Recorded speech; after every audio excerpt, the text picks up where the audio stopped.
Guntur 25వ division Joseph Nagar కొత్త colony ప్రాంతాలలో పలు అభివృద్ధి కార్యక్రమాలకు పశ్చిమ ఎమ్మెల్యే గళ్ళా మాధవి శ్రీకారం చుట్టారు. ఈ సందర్భంగా ఎమ్మెల్యే మాట్లాడుతూ జోసెఫ్ నగర్ జమీందారు చెరువు అభివృద్ధితో పాటు కొత్త కాలనీలో రోడ్లు, కాలువలు, డ్రైన్ల నిర్మాణాలు చేపడుతున్నామన్నారు.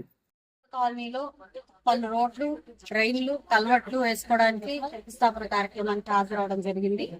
ఇక్కడ అభివృద్ధి కార్యక్రమాలు శరవేగంగా ముందుకు వెళ్తున్న అనేక డివిజన్ లో ప్రప్రథమంగా నిలిచే డివిజన్ ఏదైనా ఉంది అంటే అది 25వ డివిజన్. గాలం గారి ఆధ్వర్యంలో ఇక్కడ సంజీవరావు గారు జనసేన ప్రెసిడెంట్, గాలం గారు టీడీపీ తరఫున ఉన్నారు, బాబు గారు బీజేపీ తరఫున ఉన్నారు. వీరి ముగ్గురు ఆధ్వర్యంలో అనేక అభివృద్ధి కార్యక్రమాలు ఈ డివిజన్ లో జరగడం జరిగింది. అనేక సమస్యలు కూడా మా దృష్టికి తీసుకురావడం జరిగింది. మా దృష్టికి వచ్చిన ప్రతి సమస్యకి పరిష్కారంతో ముందుకు వెళ్తూ స్థానికంగా ప్రజలలో ఎలాంటి ఇబ్బంది లేకుండా ముందుకు తీసుకెళ్లాలనే ఒక సంకల్పంతో ఈ రోజు ఇక్కడ కార్యక్రమాలు చేపడుతున్నాము. మరి గతంలో కొన్ని కాంట్రాక్టుల విషయం కానివ్వండి, బిల్లులు పేమెంట్ల విషయం కానివ్వండి, చాలా అభివృద్ధి కార్యక్రమాలు ఆగిన పరిస్థితులు. చాలా మంది కాంట్రాక్టర్లు వచ్చి మేము పనులు చేస్తామన్నా కూడా వాటి బిల్స్ రాక ఇబ్బంది పడుతూ వాళ్ళు కూడా పనులు ఆపడం జరిగింది. నేడు కొత్త కమిషనర్ గారు వచ్చిన తర్వాత ప్రతి ఒక్కరికి ఎంతో కొంత అమౌంట్ రిలీజ్ చేయడం వల్ల ఈరోజు కొంత కాంట్రాక్టర్లు కూడా ముందుకు వచ్చి ఎప్పటి నుంచో పెండింగ్ పడిపోయిన వర్క్స్ అన్నింటినీ కూడా మళ్ళీ దృష్టి ముందుకు తీసుకువెళ్తూ ఉన్నాము.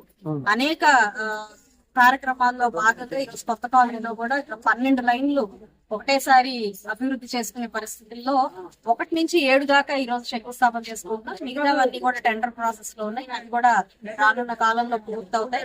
స్థానికంగా ఎలాంటి ఇబ్బంది లేకుండా ముందుకు వెళ్ళడమే లక్ష్యంగా ఈ కూటమి ప్రభుత్వం పనిచేస్తుంది.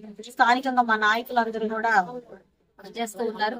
కాబట్టి ప్రతి ఒక్కరూ కూడా ఈ రోజు కూటమి ప్రభుత్వంలో చాలా ఆనందంగా ఉన్నారు అని చెప్పడానికి ఎలాంటి అనుమానం లేదు. చాలా గర్వంగా ఈరోజు ఇంటింటికి కూడా డోర్ టు డోర్ ప్రోగ్రామ్ కూడా మేము వెళ్తున్నప్పుడు కూడా ప్రజలందరూ మీరు రావడం వల్లనే అనేక అభివృద్ధి కార్యక్రమాలు ముందుకు వెళ్తున్నాయి కూడా వాళ్ళు సంతోషం వ్యక్తం చేస్తున్నందుకు, మమ్మల్ని ఆహ్వానిస్తున్నందుకు, స్వాగతిస్తున్నందుకు కూడా చాలా సంతోషం వ్యక్తం చేస్తే ఈ రోజు ఇక్కడ కార్యక్రమానికి దాదాపుగా 1,30,00,000 దాకా కూడా అభివృద్ధి కార్యక్రమానికి శంకుస్థాపన చేసుకోవడం జరిగింది.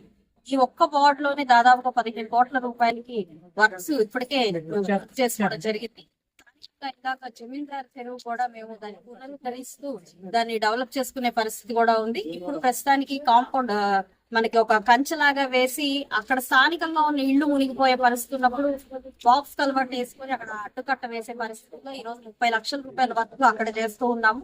మరి అమృత్ స్కీమ్ కింద దాదాపుగా 1 కోటి రూపాయలు శాంక్షన్ చేయించడం కూడా జరిగింది. అంటే ఆ చెరువు అంతా కూడా ఒక బండ్లాగా ఫామ్ చేసి ఒక వాకింగ్ ట్రాక్ ని డెవలప్ చేయాలి, ఆ చెరువుని డెవలప్ చేయాలి అన్న ఒక నేపథ్యంతో దాని మీద కూడా దృష్టి పెట్టడం జరిగింది. ఈ 1 సంవత్సరం పూర్తి కాలం అయ్యే లోపే ఆ చెరువు మొత్తం కూడా పూర్తిగా డెవలప్ చేసి స్థానికంగా ప్రజలకి అందించే ప్రయత్నం చేస్తాము అని చెప్పి ఈ సందర్భంగా అభివృద్ధి చెప్తూ ప్రజల యొక్క సంక్షేమం, అభివృద్ధికే కూటమి ప్రభుత్వం కట్టుబడి ఉంది అని చెప్పి మరొకసారి చెప్తూ అందరికీ కూడా